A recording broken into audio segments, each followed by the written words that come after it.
আমি আল্লামা আজিজুল হকের চক্ষু হব, এক চোখেতে পড়ব হাদিস, অন্য চোখে খেলাফতের জাল বুনিব।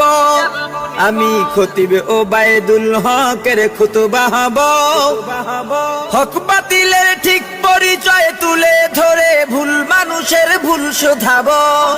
আমি শাহজালালের তাকবীরের ধ্বনি হব, আমি শায়েখে কুররাকারী ইব্রাহিম হব। আমি স্বপ্ন দেখি আমি জনতার স্বপ্ন হব, অত্যাচারীর লৌহ কপট ভাঙতে যাব।